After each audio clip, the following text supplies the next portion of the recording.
Good morning. Good morning. It's still morning, isn't it? Good morning. Brother Knight, thank you for that nice introduction. I was telling most of the brothers when I got here, it's really great to be back home. I continually call Atlanta home for me. I was blessed to live here back in 2013. Marty and I fell in love with Atlanta. We decided to make Atlanta home for us when we decided to hang our last hat up for whatever work might be left. Atlanta will be home for us. So it's really excited to be back in Atlanta. I'll join Brother Knight in recognizing my wife, Marty. Jalen, would you please stand? Join me in recognizing my wife.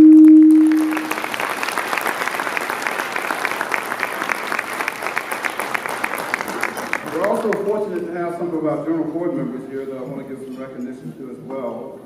Brother John Turner, our legal counsel, would you stand?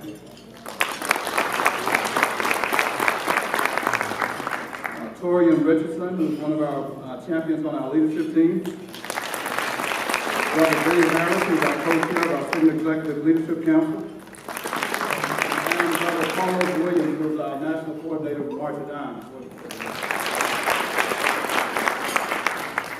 We're also blessed to have one of our international presidents here. We should recognize the Honorable Bill Stanley, our 28th international president. To our State Director of Georgia, Brother Ken Strawder, to the State Director of Georgia for Zeta, Bishop Pearson. Let's give all of our chapter presidents of Metro Atlanta a nice round.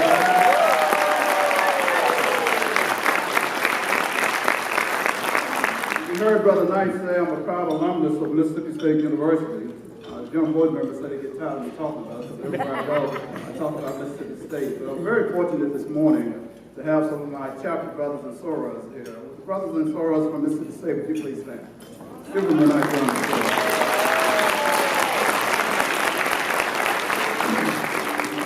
Then I'm just going to ask you to indulge me if you don't mind, because there's another group of individuals I want to recognize, and I just want to give you some color around this recognition. It's the highest honor that we offer within our fraternity.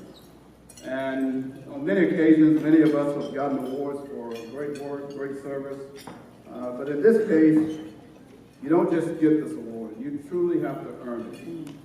Over 200,000 members have joined our fraternity, and we've got less than 200 members who are a member of our National Distinguished Service Chapter. And just to give some color around that, first thing you do, you have to be nominated by your chapter. But it doesn't stop there. It also has to go before our regional conference, and the region has to certify it. But again, it doesn't stop there. It has to come before our general board, the international organization, and that group has to approve it.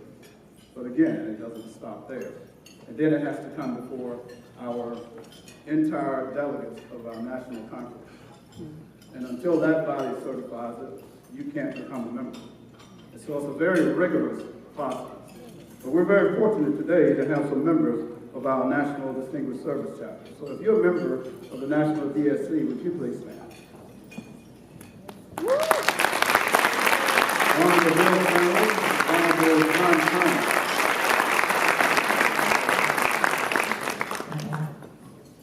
Psalms 133 says, "Behold, how good and how pleasant it is for brethren to dwell in unity together.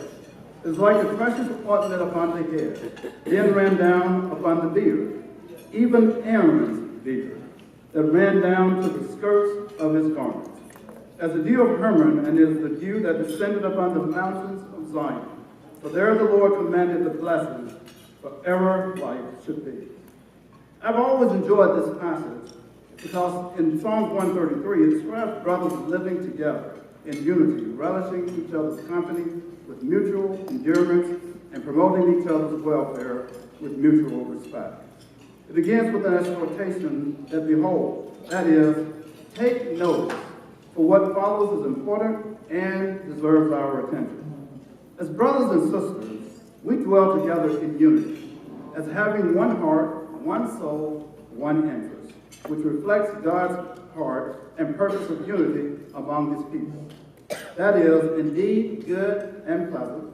Now And you and I both know everything that is good is not always pleasant. And not everything that is pleasant can be good. The bond we share as Sigmas and Zetas, both as individual organizations and as a collective, is such a remarkable blessing because it is both good and pleasant. It speaks to the relationship that God expects us to have with one another, not necessarily within the world around us. We should work to have good and peaceful relationships with all others. Of course, our unity is tried and tested. It's easier to have some kind of unity with those who are distant from us. But the bonds of brotherly and sisterly love facilitate unity and peace with those who may be far removed from us and otherwise. Our fraternal connections are like oil poured out so richly that it flows from the head to the beard, down to the very edge of the priest's garment. This is an abundant blessing, and one that is made so by the decree from God himself. It is a direct command from him, and we must obey his will. This has been Sigma's story for the past 105 years. A tale that began as the bold vision of three daring young men from Howard University who inspired a higher calling, put into motion a movement that has shared God's blessing with the communities we touch. Sigma men have rejoiced in the Lord's blessing that affords us the privilege to dwell together in unity as we execute our mission, culture for service and service for humanity, and spread his message of peace and goodwill to all mankind. This decree is one we obey and carry out in our daily interactions with each other, with our women, and with our children. This links us to our vision, a brotherhood of conscious men actively serving our communities. Since our conception, Sigma has actively served as a force for empowerment in the various communities we reach as our brothers. And as resilient and resourceful as we were in our early days, brothers knew Sigma could accomplish so much more. The question was, how? As Proverbs 7:4 says, say to wisdom, you are my sister, and to insight, you are my relative. The answer was clear. Sigma needed the wisdom found in an equally powerful force of women who challenge and support us on the road to serving humanity, but more importantly, could stand on their own and uplift the world through labor. Most of us remember Brother Charles Robert Taylor. He captured it best in our Crescent magazine in 1959, and he said, and I quote, I wondered about our organization of Phi Beta Sigma. I wonder what would give it new life and inspiration. And like Brother Taylor, we all knew the answer. Sisters, of course. I'm grateful that I allowed the dreams of my mind, the meditation of my heart, to be expressed and bear fruit. Our sorors are the fruit of my dreams.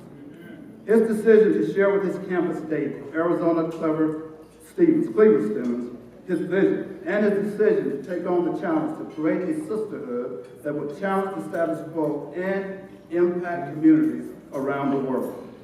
That vision planted the tree of Zeta Phi Beta. The seeds planted by the Five Pearls later produced fruit that for 99 years has nourished the world through sisters' relentless zeal for service. Zetas have been more than sisters to Sigma. Our sorors are our advocates, they're our supporters, and they're our partners in all of our endeavors. And I want you to think back to 2014. You supported us in a very powerful way in our centennial. Please know that your brothers will be with you in 2020 as you celebrate your centennial.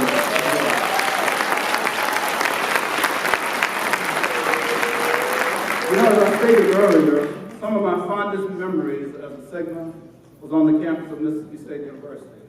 I'm always reflective of all the community service we did, all the blue and white weekends that we celebrated. And when I think about those days, to me, whether Sigma and Zeta, it truly is all Phi Beta. You know, today we celebrate the constitutional bond between Sigma and Zeta, and this celebration is more than a fun occasion. Yes, we must take time to fellowship and enjoy each other's company as the blue and white family. And yes, we must take time to pay homage to the vision of three daring young men from Howard University that 6 years later would inspire 5 dynamic women to give the world a gift that continues to bless us all. While we blew Phi, And we, Z-Fire, let's use this time to recharge our spirits and rekindle our fire for the high ideals of our respected founders laid out for us.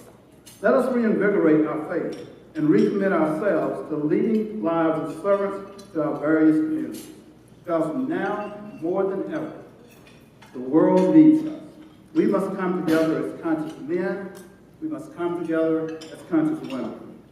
During this Founders Day celebration, I'm reminded of Brother Asa Philip Randolph, the father of the Civil Rights Movement and organizer of the 1963 March on Washington, who once said, "A community is democratic only when the humblest and weakest person can enjoy the highest civil, economic, and social rights that the biggest and most powerful possess." His words echo God's command for us to dwell in unity with ourselves and the people around us. As conscious men and women, we are bound by shared responsibility to be good citizens in constant pursuit of opportunities to help people around us. We watch as the media and some of our government leaders promote stories that gloss over the loss of Black lives, the senseless violence, marginalize women, and minimize our people's accomplishments. We must take ownership of telling our stories and accurately represent ourselves for the world to see our beauty and to see our brilliance. I'm sure some of you are thinking, Michael, okay, that sounds good.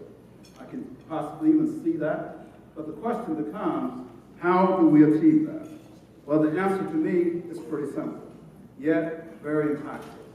We must rewrite the narrative. Sigma and Zeta must work collectively to make our impact globally and within our local communities via our social justice and diversity initiatives. We must do things that create an opportunity to establish a new norm. Brothers have heard me say on many occasions, centered around a subject called the Trilogy of Change. It's actually the cover of our Cristal magazine. And it really starts with us investing in our Sigma Beta Club. It starts with us investing in our collegiates, but more importantly, it creates the environment for us to create an opportunity for those two entities to become great servant leaders. The first trilogy is obviously our youth. And because it's our youth, many of you have seen when I served as your International First Vice President, many times I did a lot of studies around numbers and create opportunities to help us grow our membership. But there's extensive data that discusses the prison preparations and teenage pregnancy rates that affect our young people. And while these numbers are important to study, we're rewriting the narrative by focusing on a different measure. We're looking at the research that tells us that children have a better chance of being successful if they have someone pouring love within them at a very young age while providing a positive image for them to emulate. For this reason, our Sigma Beta Club, your Pearlettes, your Elite are resources we should continue to grow and develop. We've encouraged our alumni chapters to really go after starting Sigma Beta Clubs. This past year, 2018, we had our first National Sigma Beta Club Conference, where we brought over 200 Sigma Beta Club members, as well as 200 Sigma Beta Club advisors. And the primary purpose around that was to showcase how important it is for us to elevate and advance mentorship. Through that excellent work, we've accelerated our chapters on growing Sigma Beta Club. This past year, we had over 24 of our alumni chapters to start Sigma Beta Club. On top of that, we're now mentoring about 2,000 young men. And our goal during 2019 is to mentor over 3,000 young men. I just saw, that's worth a round of applause. I think it was maybe a couple of nights ago, I saw here in Georgia, the chapter in Warner Robins is ready to start a Sigma Beta Club.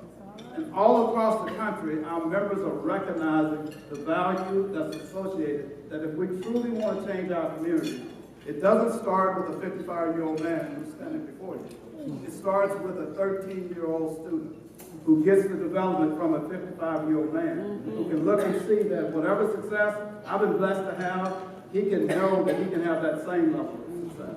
But we have to own creating that vision. And I'm so excited about what our fraternity is doing in that regard. You know, January 2019 is National Mentoring Month. We announced on January the 4th, Brother Malik Yoga will serve as the national spokesperson for our Sigma Beta Club. This decision was very intentional as we selected Brother Gilbert not because of his celebrity status, but because he had demonstrated on several occasions his commitment to mentoring youth in his community and with our alumni chapter in Harlem, New York. We're excited to have a conscious man to the caliber of Brother Gilbert. If we have any Sigma Beta Club advisors or any Zeta advisors for a MCAT or a politics, would you please stand so we can recognize you for the excellent work you're doing on mentoring our youth group. Please join me in recognizing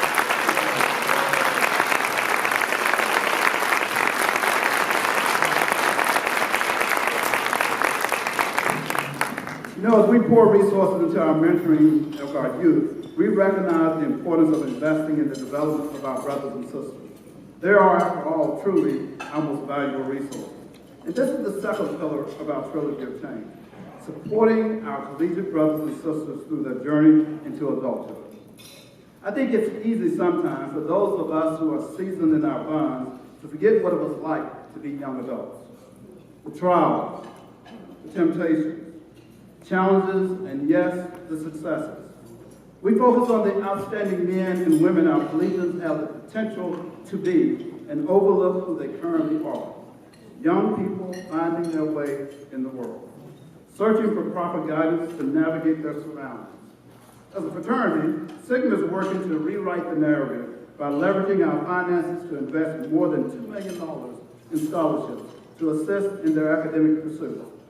During our conclave in Vegas that's forthcoming this summer, we plan to host our Arthur Walter M. Clark Leadership and Training Institute, and it's really designed to provide professional and personal development centered around advancing the skills of our members.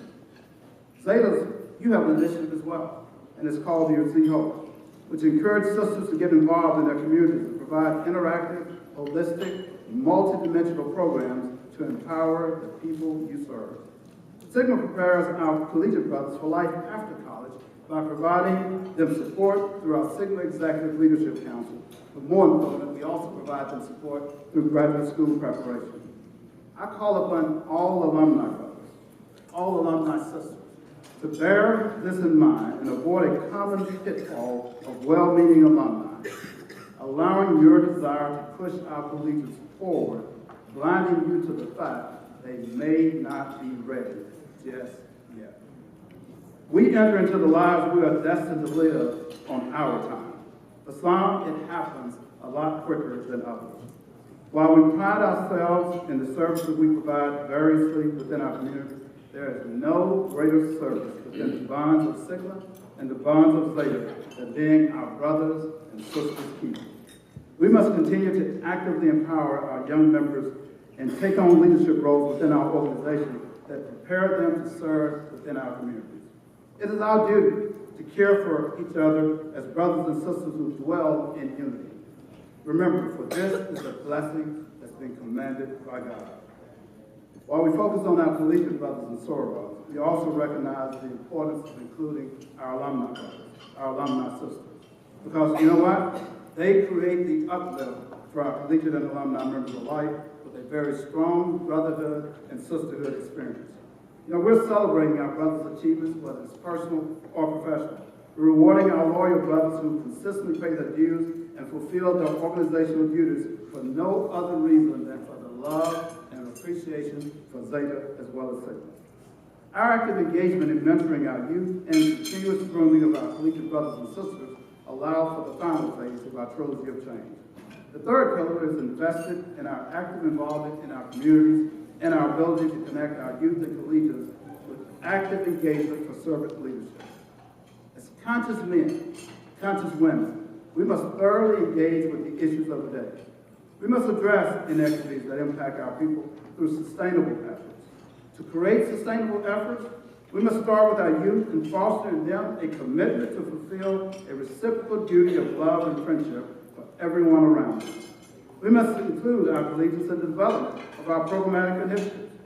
Some come to Sigma, some come to Zeta with great skills for organization. What would it look like if we could tap into them when they bring those great skills to our organization? I would tell you that our organization would grow exponentially. Others join Sigma and Zeta and may be average in organizing ability. It is important for us to recognize and offer an avenue for our members with development organization skills to get involved and strengthen their talents through community involvement. Last year, during our Sigma Week on Capitol Hill, we introduced the Arthur W. Mitchell Collegiate Training Institute. Matter of fact, it was a brother from Morehouse High Chapel that also had an opportunity to attend with us. What did those 13 young men coming from 7 regions across the country participate in?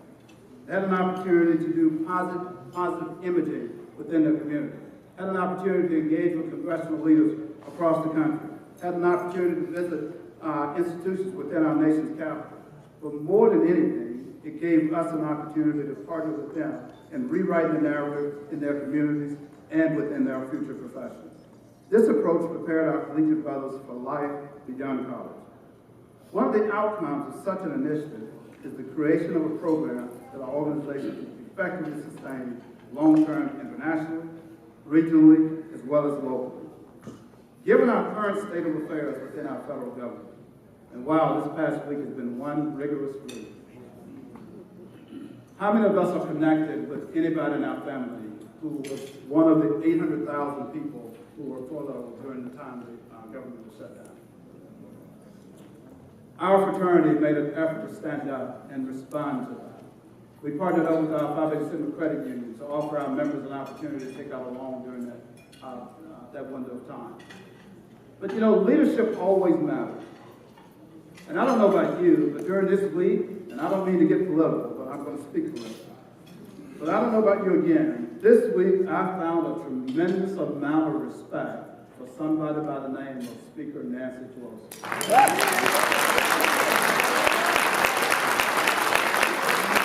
The reason I found respect for her was because leadership matters. Standing on principles matters. Having credibility on the issue matters. And she stood like I've never seen a leader stand on an issue and never bulge. And I think it's a lot that we as leaders, wherever you are, we can learn from that. And I think she did just a phenomenal job. Yes. But on top of that, Phi Beta Sigma, Zeta Phi Beta, it is our duty to monitor and intervene at every level so that we rewrite the narrative and tell our story accurately. Our brothers and sisters have rendered hundreds of thousands of community service hours, raised several hundreds of thousands of dollars for the March of Dimes, the American Cancer Society, and several local organizations, including scholarship funds established by our local chapters. Sigma partnered with civil rights icon, Brother Harry Belafonte, to pilot a program to address mass incarceration and prison reform, teamed up with the First Lady of New York City to engage in mental health awareness in the African-American community, but more importantly, focusing on African-American men. We took a stand against the immigration crisis that caused families to be separated at the borders and the recommendation of Grant Kavanaugh as potential Supreme Court justice. Zeta launched an initiative such as World Elder Abuse, a campaign to raise awareness of the mistreatment of senior citizens and provide resources to assist victims. International Women of Color, which focuses on providing support to people with AIDS and those who care for them. Providing financial literacy, clean water, and access to food. But more than that, your sorority built more than 52 water wells throughout Ghana and launched a maintenance program to ensure that these wells are consistently functioning and portable to water within villages. Yeah, pretty impressive. But you know what? It doesn't stop there. Your sorority built a clinic within a school for girls in Ghana. Enrollment at that school increased from 1,200 to 2,000 after opening the clinic. Not only have the students benefited from the clinic, but so have the villagers, who can access service provided by the health plan. You see, whether Sigma or Zeta, the Phi Beta family is using our platform to create resources and opportunities to truly rewrite the narrative. I'm constantly reminded of the immortal words of our Negro anthem, "Lift every voice and sing," written by our very own Brother James Weldon Johnson. Sing a song full of the faith that the dark past has taught us. sing a song full of the hope that the present has brought us. I stand before you this morning as a very conscious man. I'm also reminded by what the Honorable Leonard F. Moore said, and he said, a Sigma man, more than just a man.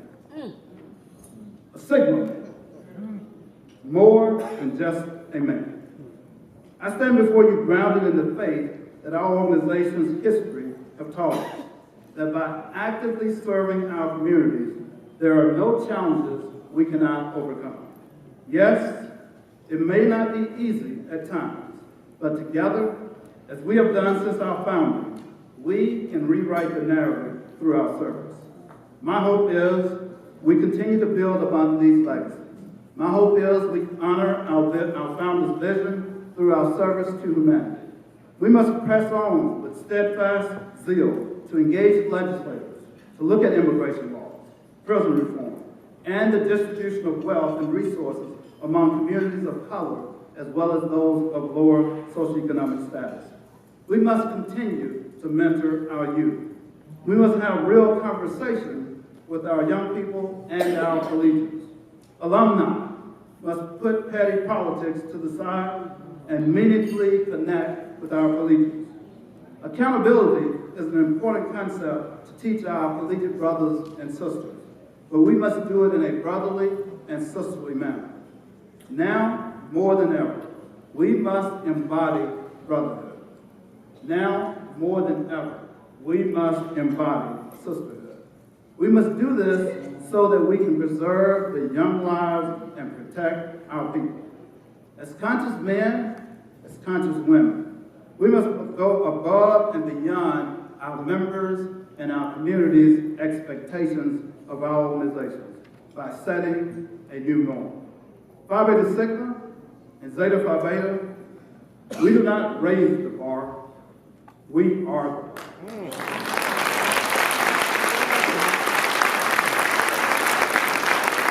In closing, I want to leave you with this thought. The fruitful life is one which is spent for the blessings of others. As the Lord commanded us to dwell in unity with each other, so must we be willing to be servants within our communities. Remember that every human being has a claim to our kindness. Every human being has a claim to our kindness. Whether they deserve it or not is not the question. Behold, this is what God has tasked us to carry out. Let us continue to exemplify our founder's vision so that the blessings of Sigma, so that the blessings of Zeta can continue to flow generously with service to all mankind. Thank you, and may God bless Zeta Phi Beta Sorority Incorporated, and may God bless Phi Beta Sigma Incorporated. Thank you very much.